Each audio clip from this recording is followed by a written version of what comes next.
que gira ali dentro daquela alfaiataria ali. É muito dinheiro. Eles são a principal do mundo, são eles que inventaram o que eles chamam de dinner jacket, né? O inglês chama de dinner jacket e a gente chama de smoking. Eles inventaram isso. Inventaram. E esses caras, eles têm uma preocupação tão grande com qualidade que ele falou, a única forma que eu tenho de garantir qualidade a longo prazo é garantindo a qualidade das pessoas e alinhamento das pessoas. Então, eu pego um cutter, trago ele aqui, treino ele por 3 anos, pagando o salário dele. Depois de 3 anos, ele começa a trabalhar. Essa é a preocupação número 1. Segunda dele, atenção aos detalhes. Ele falou, ninguém dura centenas de anos sem ter atenção aos detalhes. Então, todo pequeno detalhe importa. Porque isso acaba sendo um moat, né? O Warren Buffett chamava de moat, aquele diferencial competitivo que não é facilmente replicável, né? Moats são aqueles lagos que a gente tinha em volta do castelo, assim, que geralmente nos desenhos tem jacaré, né? Os fossos, né? Então, essa atenção ao detalhe, ela se torna um moat para essas companhias, quer dizer que o cliente sabe que a melhor qualidade sempre vai ser encontrada ali. E muitas vezes eu falo para os meus mentorados, né? Puta, mas o meu preço, meu ticket é baixo, eu não consigo entregar qualidade, mas qualidade é relativo. Né? Se eu tô comprando, sei lá, um carro de entrada, de uma marca de entrada, a minha percepção de qualidade vai ser dentro daquele tier ali onde uma marca de entrada te permite ter. Então, você é garoto propaganda ali, né? E eu gosto, por exemplo, com a qualidade com a qual a BYD trata os seus carros de entrada. Cara, eles colocam um nível de qualidade ali que não é de carro de entrada, certo? Então, eles têm uma preocupação em entregar uma qualidade acima do que geralmente uma marca entregaria um produto de entrada. Então o teu cliente, ele tem uma experiência wow. Da mesma forma que eu, quando for consumir carros top tiers, né, quando eu for olhar Porsche, Mercedes, Land Rover e tal, eu tenho uma percepção de qualidade ali que eventualmente eu posso achar que a Land Rover entrega uma qualidade de um interior melhor do que a Porsche entrega. Opinião minha, pode ser uma percepção que eu tenho. Então essa atenção aos detalhes, ele te faz ter a oportunidade de entregar uma experiência wow e vira um moat, vira um diferencial competitivo, né? E por fim, para fechar o terceiro, né? O modelo de negócio tem que se adaptar ao seu tempo. Então, antes, por exemplo, a Henry Paul, ela só atendia famílias reais. Então ela atendia a monarquia inglesa, daqui a pouco ela foi atender as outras monarquias europeias, fazia roupa para Dom Pedro II, só atendia isso. Depois eles falaram, bom, não dá para eu atender só monarquia, porque as monarquias estão caindo, então eu tenho que atender agora, cara, pessoas que são também muito ricas e que têm condição de consumir. Eles começaram a atender as pessoas que são muito ricas e têm condição de consumir. Fasting forward para hoje, onde eles, por exemplo, tem uma série que eu adoro, na Netflix, chama The Gentleman. Não sei se você já viu. The Gentleman? Muito bacana, velho. Eles foram escolhidos para fazer a roupa do The Gentleman e fizeram uma collab com a Netflix, lançando, como é que é cufflinks mesmo? Abotoadura, lançando, cara, gravata do The Gentleman, lançando meia do The Gentleman. Então, assim, é uma marca extremamente tradicional, a marca de alfaiataria mais tradicional da história, fazendo collab com o Netflix. Então a capacidade que eles têm de adaptar o modelo de negócio de acordo com o que está acontecendo com o mercado também faz com que eles tenham mais resiliência ao longo do tempo, né? Cara, olha que interessante. Eu dei uma aula um dia desses numa igreja. Me chamaram para falar numa igreja e, obviamente, quando me chamam para falar de negócio e finanças. E nesse caso, num contexto cristão. Legal. E aí eu, então, decidi falar sobre o maior empreendimento da história. Que e aí seria eu comecei a me questionar qual é o maior empreendimento da história. Eu falei, é a igreja. Né? E aí eu embasei o porquê que isso aqui é o maior empreendimento da história.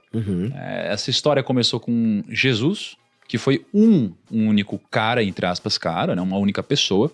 E depois de Jesus, 30 depois de Cristo, a gente tinha 1000 cristãos no mundo. 1000 cristãos. Mesmo? 30 depois de Cristo.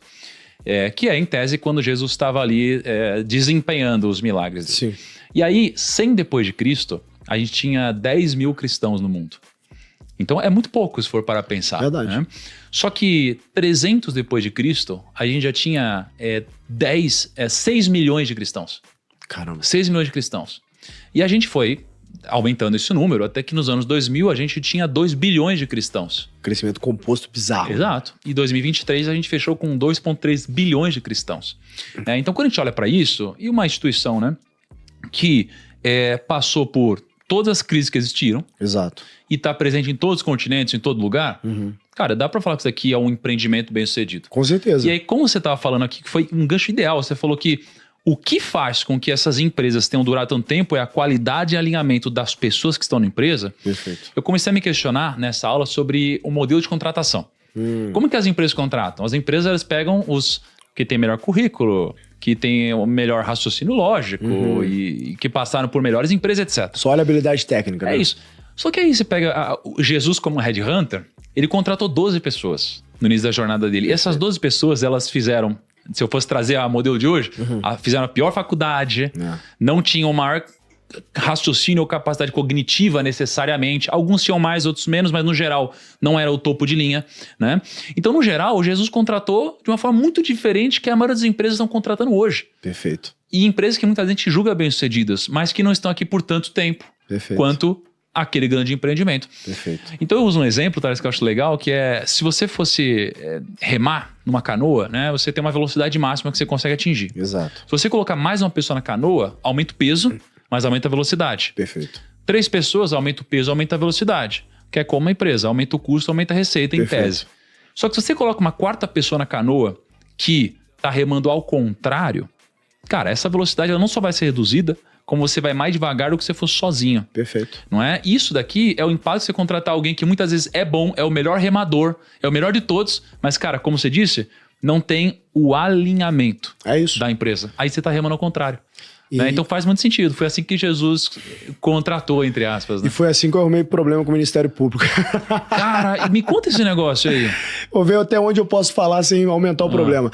E eu fui num podcast aí do Ferri, né? E aí ele perguntou, cara, como é que o G4 é tão bem sucedido, cresce tanto, em 5 anos já tá fazendo 300 milhões de receita, com 100 milhões de resultado. Vocês vão fazer 300 milhões de receita esse ano? 300 milhões esse ano, com 100 de resultado.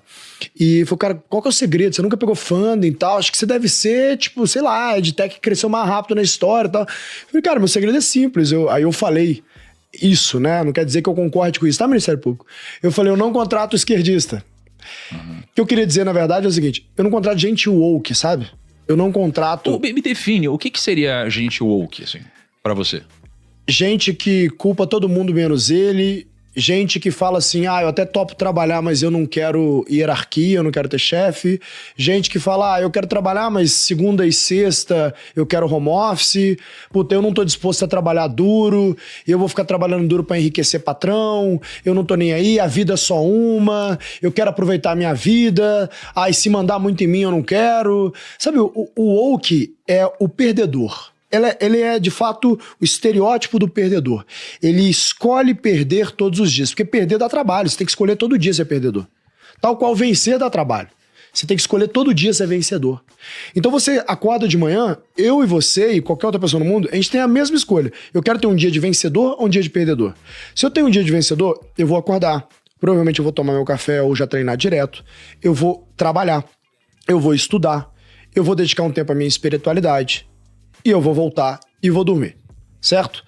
O perdedor, muitas vezes, ele vai tocar ali o alarme dele e vai falar, vou dormir mais. Aí aperta o botão do snooze, dorme mais.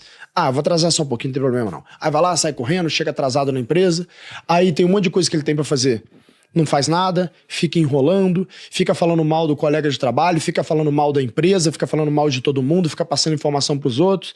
Dá ali 6 horas da tarde, quando muito, cai caneta, vai embora, ao invés dele, sei lá, estudar, dedicar tempo pra sua espiritualidade, dar atenção pra sua família, o que ele vai? Sei lá, ele vai usar droga, ele vai pra um bar, ele vai fazer qualquer outra coisa, menos, de fato, focar na semana dele e pensar em produzir alguma coisa.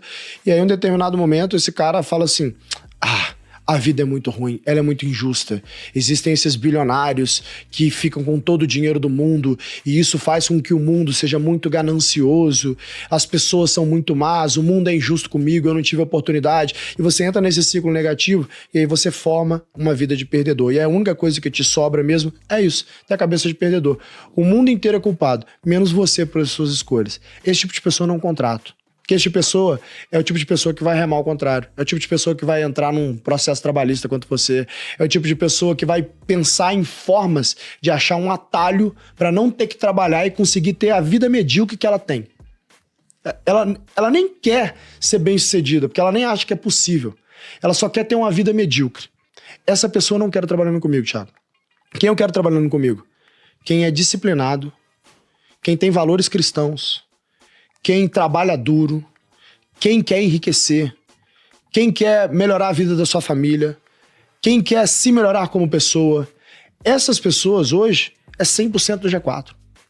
O G4 tem homens e mulheres ali brabíssimos, cara. Como eu digo pra eles. Eles trabalham muito, velho.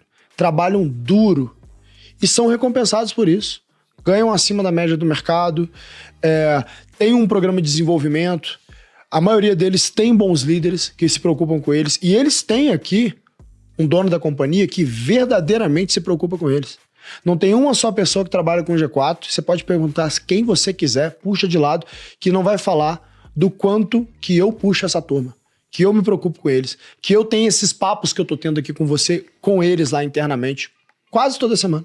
Eu tenho esse papo com os caras e falo, galera, eu morava na favela do Santa Amaro, pegava 4 conduções por dia para trabalhar quando eu fundei a EasyTaxi. Eu tinha tudo para poder reclamar com o mundo. Por quê? Meu pai separou da minha mãe, tinha 5 anos de idade. Meu pai é extremamente pobre, minha mãe também. Minha mãe é cabeleireira, meu pai é militar. Eu fui morar de favor na casa do patrão da minha avó, que eu carinhosamente chamava de vô, mas ele era meu padrinho de batismo, patrão da minha avó, empregada doméstica dele. Eu nunca reclamei. Eu nunca falei, eu não tive oportunidade. Eu construí a minha oportunidade, eu construí a minha sorte. Tudo que eu construí na vida, eu construí porque eu quis muito mais do que os outros. Eu tinha tudo pra ser mais um woke, mais um mimizento. Mas eu falei, não, eu vou tentar pra caramba. Se eu não tenho talento, e eu realmente acho que eu não sou um cara muito talentoso, eu vou outperform a galera no esforço, no trabalho duro. O trabalho duro é a única coisa que todo mundo controla, velho. A única coisa que você controla na vida é a quantidade de trabalho que você coloca ali em alguma coisa, a quantidade de esforço. E você controla também a desistência, né? Fora isso, você não controla mais nada. Então, o que eu aprendi ao longo da minha vida? Sendo um cara que literalmente saiu da favela para fundar uma empresa que foi para 35 países em 4 continentes. Se eu trabalhar duro, consistentemente, agindo de forma ética, fazendo o que é certo, uma hora vai aparecer uma oportunidade. E quando essa oportunidade aparecer, eu vou estar preparado. Agora, se eu não estiver preparado, o que adianta a oportunidade aparecer? Foi o que aconteceu. Uma hora apareceu a oportunidade. Alguém foi lá, investiu um caminhão de dinheiro na minha companhia. Pra você ter ideia, na época da EasyTaxi, 4% da população brasileira tinha smartphone. A gente tinha ali a oportunidade de pegar um Series A ali com a Rocket, né, que é um fundo alemão. No Brasil, o Series A ali em 2011 era tipo 500 mil reais. Que era dinheiro pra caramba, tá? Porque o dólar era 2,5 e não tinha mercado de VC no Brasil em 2011, então 500 mil reais era um bom Series A na época. A Rocket botou 20 vezes isso em mim, botou 10 milhões de reais. Se a gente fosse fazer uma tradução porca aqui, era como se um Series A hoje costuma ser 50 milhões de reais, é como se eu tivesse captado 1 bilhão de reais no Series A, que seria a primeira rodada de capital institucional de uma startup. Eu tinha 22 para 23 anos, mano. Foi dinheiro pra caramba. Com esse dinheiro, eu abri 18 países. Ao fim eu abri 35, mas com 10 milhões de reais eu consegui abrir 18 países na EasyTaxi. Então, foi muito dinheiro ali que eu consegui falar, bom, eu vou me provar. Eu conto isso pra turma, pra eles verem que eu tinha tudo pra ser um woke mimizento, mas mesmo assim eu escolhi ser um vencedor. Eu quero que trabalhe comigo quem quer trilhar esse caminho, quer ser um vencedor. Eu tenho muito orgulho quando as pessoas que trabalham comigo, Thiago, depois eventualmente fica lá 3, 5 anos, sai, monta teu negócio, vira diretor de empresas. Cara, tem amigo meu que, cara, foi o primeiro CMO do Nubank, que foi meu estagiário, outro que fundou startups que valem centenas de milhões altas, como em casa, o Gustavo Vaz, que trabalhou comigo na EasyTaxi. Cara, turma que trabalhou comigo na Singu, fundando companhia. Turma que trabalhou comigo no G4, que sai, vai fundar outra companhia, vai ser diretor de outras empresas. Eu tenho orgulho de ser esse líder que forma pessoas e se preocupa com pessoas. Agora, eu não consigo formar quem não quer ser formado. Então, eu tenho um cuidado muito grande com esse alinhamento de valores. Assim como o Cristo ensinou pra gente, que sim, a habilidade social e o alinhamento de valores ela é mais importante que a habilidade técnica. Óbvio que se eu puder combinar os dois melhor ainda, né? Eu sigo isso, à risca, na minha companhia. O que você acha que é o segredo, Thales? Porque eu acredito que um negócio para funcionar, como você falou, ele precisa ter não só esse alinhamento de cultura, essa qualidade, né, das suas pessoas, mas precisa ter uma estrutura de liderança Porque eu acredito que são os líderes que vão nos ajudar a realizar nossa visão. Perfeito. Então, se você for pegar Moisés, quando ele recebe o grande conselho de Jetro, que é o conselho sobre, basicamente, dividir o fardo e depois fazer a gestão de 1 milhão de pessoas no deserto. Quando ele recebe essa visão, eu percebo ali que a visão dele não vai ser executada por ele, né? Vai ser executada pelo time dele, né? Assim como a nossa. Exato. E assim nas grandes corporações. O Guilherme fala muito sobre isso também. Exato. Então é muito importante uma liderança, não é? E você passar tempo e desenvolver essa liderança. Perfeito. O que você diria que é uma regra de bolso ou que faz sentido para você no desenvolvimento de um líder? Como que eu faço para alguém ele se tornar um líder de fato? Como que eu faço para contratar alguém e essa pessoa eu transformá-la ou aprimorá-la para que ela faça uma gestão melhor, para que ela melhore cada dia mais, para que ela consiga crescer, administrar bem os recursos? Como que eu desenvolvo um líder? Cara, que pergunta boa, velho. Por isso que é bom conversar com o empresário, né? Porque você passa pela mesma dor, você sabe exatamente o que você tá me perguntando, você tá me dando a chance de falar a minha visão. Mas é legal conversar com gente que sabe o que tá falando, porque ele faz a pergunta certa, né? Porque você faz isso da vida. Cara, a minha visão de desenvolvimento de líder é a seguinte. Primeiro, eu consigo instalar software, mas eu não consigo reconstruir o hardware. O que eu quero dizer com isso? Se a pessoa já não tem um conjunto de princípios e valores que eu preciso para trabalhar no meu modelo, não tem conserto. Hein? Hardware e software. Hardware e software. Aí eu instalo o software. O que é o software que eu vou instalar nesse líder? Primeiro ponto, a forma como eu gosto de desenvolver pessoas. Primeiro fazer um assessment. Ou seja, existe uma regra de ouro no G4. Todo líder do G4, obrigatoriamente, faz um one-on-one semanal com o seu liderado. Para isso, eu tenho inclusive uma fórmula matemática que eu aprendi com um psicólogo organizacional muito famoso, um PhD, que já até faleceu, infelizmente, professor de Harvard, né? Que ele falava que é o seguinte, existe uma fórmula para você definir qual o número de vias de acesso que um ser humano normal consegue, de fato, adotar para fazer um bom trabalho. Você lembra que eu fiz essa conta para você uma vez? Lembro. Muito tempo atrás? Lembro. Eu falo muito dessa conta aí. É do Richard Hackman. É o N vezes N menos 1 dividido por 2, que vai te dar o delta de número de vias de acesso, né? E não é o N menos 1 vezes N? Não, é o N vezes N menos 1 dividido por 2. Ok. Bom, a gente quase falou a mesma coisa.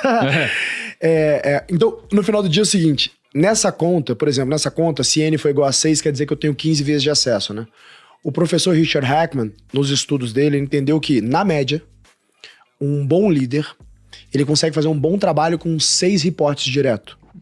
Quer dizer que alguém não consegue fazer com 10 reportes direto? Eu vou te contar um caso, por exemplo. O Carlos Brito, um dos maiores CEOs da história, né? Ex-CEO da Ambev, ele deu uma aula no G4.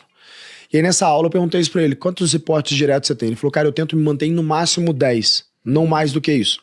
E eu me lembro que depois, a gente teve uma discussão entre os líderes, pô, mas o Brito tem 10, né? Eu falei, pois é, o Messi também entra em final de Copa do Mundo e mete 2 gols. Eu acho que se a gente entrar na final de Copa do Mundo, a gente fica tremendo a perna, não consegue nem correr. Você quer se comparar com o Brito, velho? Você põe na realidade. Se o Brito faz 10, talvez 6 seja até muito pra gente, né? E outra, ele tá num modelo de negócio que há quase 50 anos esse troço já é reloginho, sabe? Não é um negócio novo igual a gente tá criando aqui. Então, calm the fuck down, né? Tipo assim, a conversa que eu tive com a turma lá. Então, o one-on-one, ele é importante, cara. Porque é a hora que eu consigo fazer um assessment em você, Thiago. Vamos dizer que você é meu liderado. Fala aí, Thiago, conta pra mim aí, cara, quais foram os entraves que você teve na semana passada e como que você acha que eu posso te ajudar? Aí, de repente, vai ter uma coisa que você vai falar assim, cara, o que importa mesmo aqui pra mim é esse problema aqui que eu não tô resolvendo. Por exemplo, eu não tô conseguindo destravar aquele projeto de YouTube lá, porque eu fiz uns testes, mas não tá seguindo, não tá crescendo o número de subscribers, e eu ainda não tô conseguindo fazer com que o watch time fique ali numa média do que eu vi que seria bom, eu não sei o que eu tô fazendo de errado. Eu também não entendo nada de YouTube. Aí o que eu faço? Olha, acho que eu vou pra essa viagem da QIFI, então, que lá vai estar os maiores YouTubers do Brasil, e eu vou conversar com o melhor cara do Brasil nisso, que é o Thiago Negro. Eu chego lá na QIFI e eu fico te enchendo o culhão, né? Pô, mano, me ensina no YouTube, me fala o que você faz, não sei o que lá. E você, super gentil, sentou comigo e me deu aula detalhada. E eu anotando. Bum, bum, bum, bum, bum, bum, bum, bum. Aí eu volto da viagem, ou no outro one-on-one com o cara. Eu viajando ou não, eu faço um one-on-one igual com o meu time.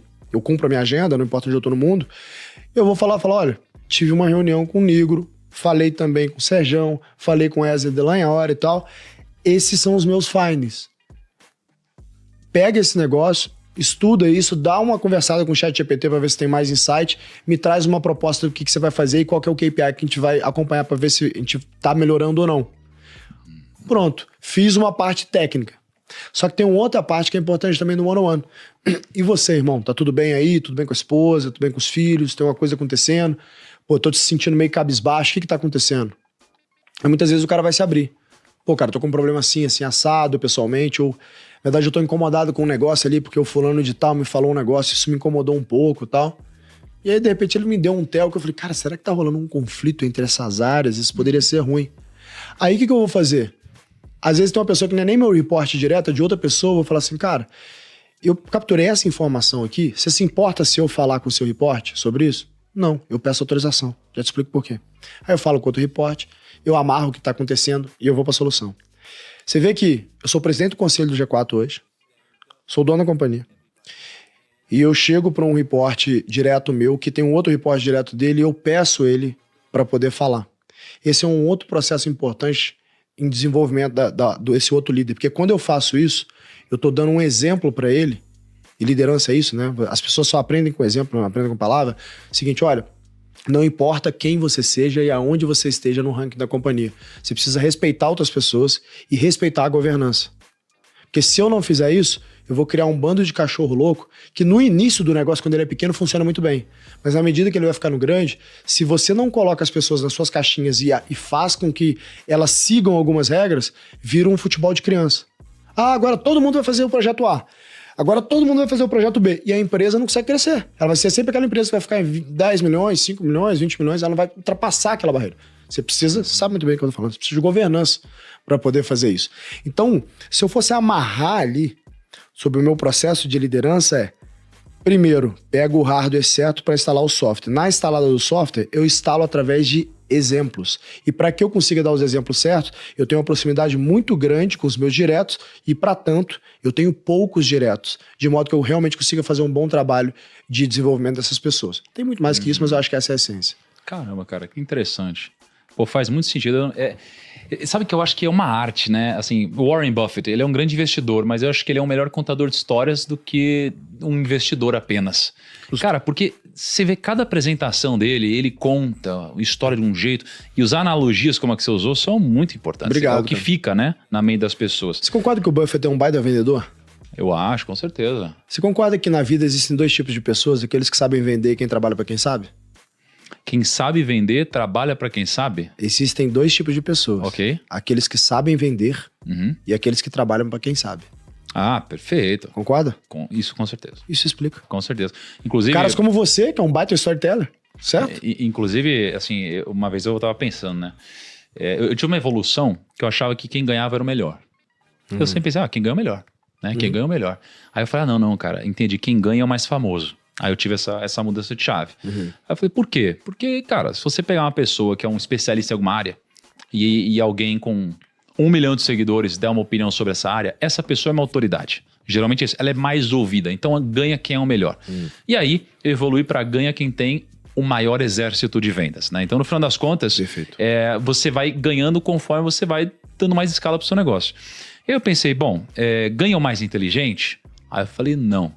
É a mesma lógica que você falou. Ganha quem cria um mecanismo para os mais inteligentes trabalharem para você. Perfeito. Né? Então, é a mesma lógica. Vulgo vender. Vulgo certo? Vender. Que o empreendedor, ele antes dele vender para um cliente, ele vende para quem? Para os seus sócios, para os seus funcionários.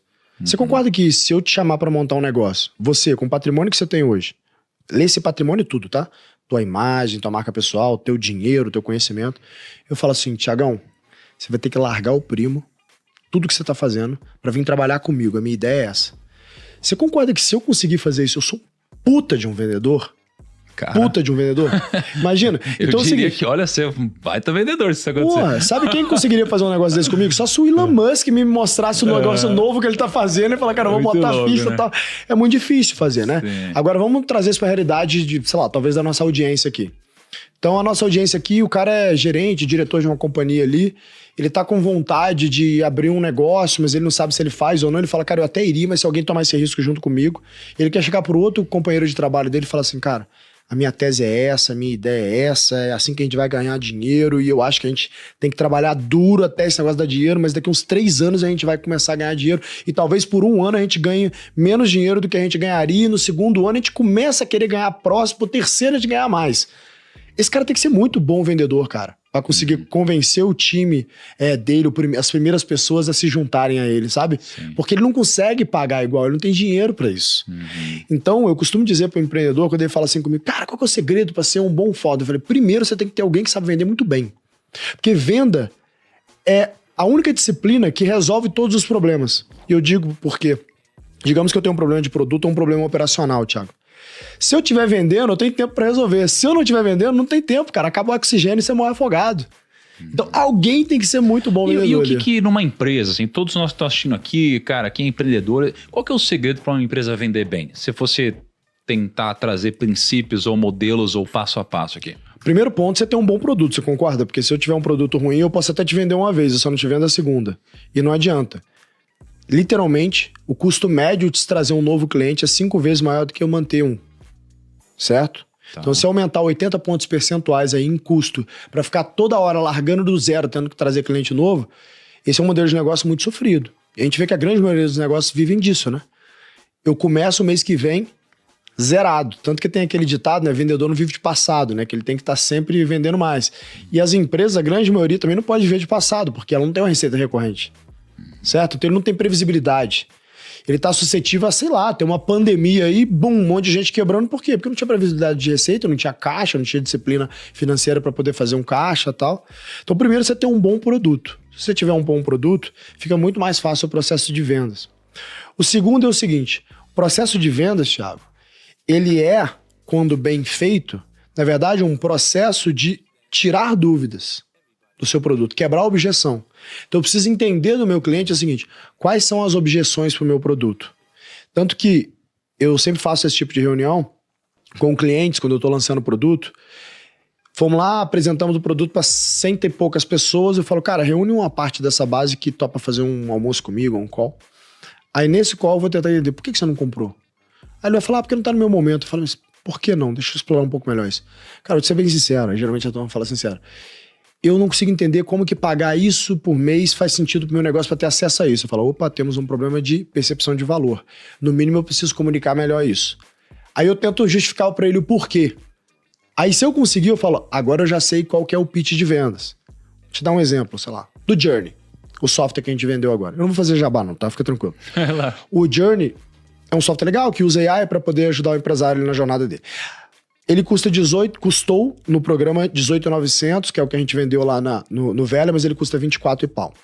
A gente fez esse preço promocional pro Velha para poder aproveitar o evento e vender mais. Quando eu tava construindo o Journey, ali a proposta, né, junto com o meu time, a gente falou, vamos vender em 12 vezes, que dá 12 de 1.000 e blau, que é mais barato que um estagiário. Eu falei, bom, talvez isso seja um dinheiro relevante para o público que a gente quer vender. No entanto, se eu fizer um pitch dizendo o seguinte, olha, por menos de um estagiário por mês, você pode ter o G4 ao seu lado te ajudando a fazer projetos estratégicos na sua companhia com mentorias mensais. Uma boa oferta. Vira uma boa oferta, concorda? E vendemos pra caramba. A gente deve vender esse mês em uns 50 milhões de reais. Então, você entender do teu cliente quais são as objeções te dá uma boa ideia de como quebrá-las através de uma ideia. Qual é a ideia, que é o teu pitch de vendas, que você vai quebrar. Não adianta você achar que pitch de vendas, eu vou falar um monte. O cara não vai te ouvir, velho. Ele vai ouvir uma frase. Se você, com essa frase, você não fazer ele pensar, e no processo de fazer ele pensar, você não quebrar aquela principal objeção, esquece, vai ficar muito dura essa venda. Como que você chegou por curiosidade aqui, como você chegou nesse pitch, por menos que um estagiário por mês, assim, qual foi o modelo criativo pra você chegar aqui? Eu fiz a conta, cara, porque, tipo assim, quando eu, 18.900 em 12 vezes dá, sei lá, 1.600, 1.700 e pouco, eu posso estar fazendo errado a conta aqui, mas acho que é mais ou menos isso. Eu falei, bom, o estagiário não custa menos de 2.000, né? Então, eu acho que faz mais sentido eu mostrar pra ele que, cara, qual é o valor que você acha que você vai extrair a cada 15 dias tendo um call com um especialista do G4 pro seu setor, que você tem call para setor de varejo, setor de indústria e setor de serviços. A gente quebra em 3 setores, bota especialistas por setor, 2 calls por mês, desses especialistas por setor e 4 projetos estratégicos por ano, ou seja, um por trimestre. Um projeto de vendas, outro de otimização operacional, outro de otimização financeira. Então não é um programa de estudo, é um programa de fato de execução. O cara, é tipo como se você tivesse um conselho. Pô, Thiago, olha isso. É animal. O ponto só é... Da onde que vem aquela sacada de por menos que o estagiário, que então, é o isso, é que eu falei, cara, isso tem um valor de um conselho de administração muito bacana, curado pelo G4, com especialistas do G4. Eu falei, se eu comparar isso com o estagiário, vira uma dicotomia tão grande que eu sinto que é como se eu fosse um imbecil se eu não tomasse essa oferta, sabe? Não, muito bom esse copy.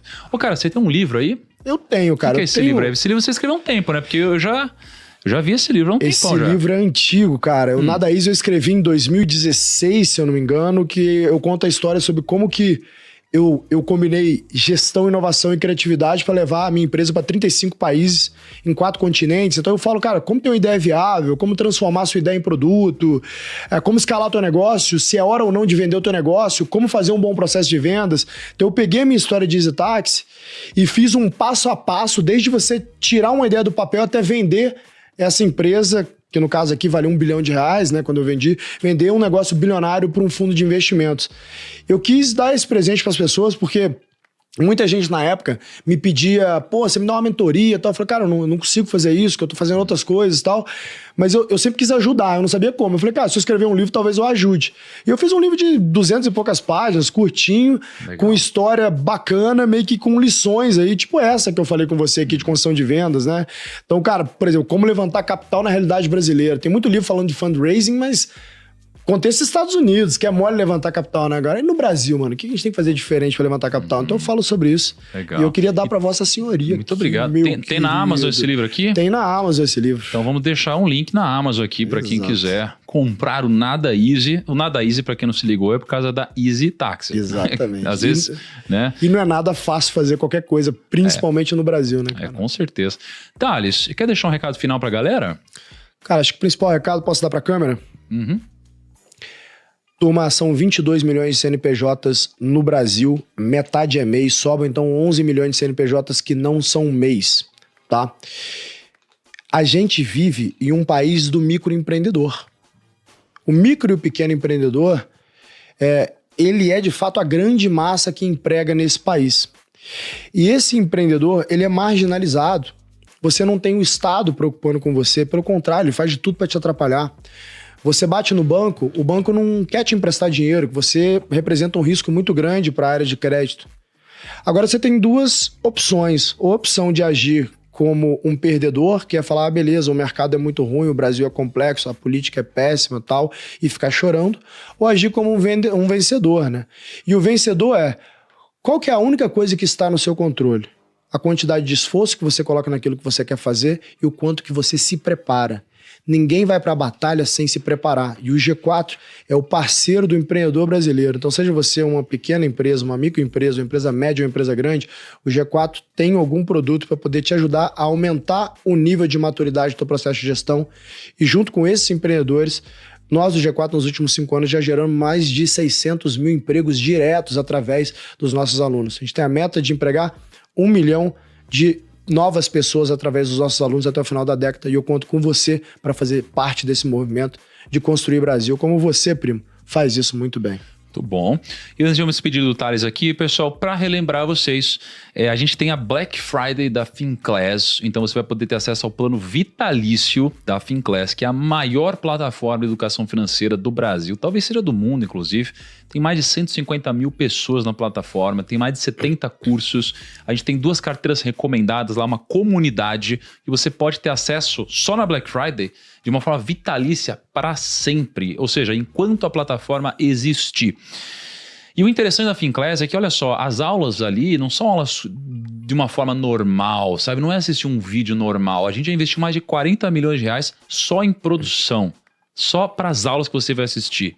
Em tecnologia, também mais de 40 milhões de reais. Se eu pegar tudo que a gente gastou mais de 100 milhões de reais nessa plataforma que você pode acessar por um preço praticamente irrisório. Então aproveita agora a promoção da Black Friday, que vai durar 24 horas. Eu vou deixar o link na descrição para você acessar a plataforma e investir no seu futuro. Posso dar um depoimento da Finclass? Claro, cara. A Finclass é tranquilamente a melhor plataforma de ensino de finanças que eu já vi na minha vida. A aula do Martin Scobari é a aula que todo empreendedor, toda pessoa que se interessa por finanças, que está assistindo isso aqui agora, deveria assistir. Cara, com essa promoção de Black Friday vitalício, me parece no-brainer. Acho que é relativo ao negócio que eu falei de um estagiário, sabe? É muito barato, porque o Martin Scobari, ele gerencia mais de 80 bilhões de dólares. É um dos maiores investidores do mundo. E o cara vinha aqui para sua plataforma e deixar essas lições que um cara que gerencia 80 bilhões de dólares deixa por um preço como esse que você tá colocando na promoção, assim, é uma loucura não comprar. Cara, pô, você sabia que a minha aula favorita é a do Martin mesmo? Eu tenho certeza. É do Martin Scobari. Eu lembro do zelo que foi ele gravar. Cara, a gente foi e voltou umas 10 vezes, assim, temas, roteiros, etc. A gente mandou um time lá pra... Acho que foi Chicago, mano. Nova York. Foi Nova York que a gente gravou. Eu sei que foi, assim, uma estrutura Ele mora em animal. Nova York, não sei. A gente pegou uma cobertura. Foi um negócio incrível, assim. Então, é a minha aula favorita também. Imagina. A do Martin ficou muito boa. Quem tá assistindo aqui não deveria perder essa chance, gente. O Martin Scobari é o homem mais inteligente com quem eu já conversei na minha vida nesse assunto, investimentos e negócios. Tá de graça o plano vitalício da Finclass, não dá esse mole. É isso aí. Bom, Thales, muito obrigado por ter vindo, cara. Você é sempre bem-vindo aqui. Conta comigo. E, galera, muito obrigado também por vocês terem ficado com a gente até agora. Um grande abraço. Até o nosso próximo episódio. E tchau.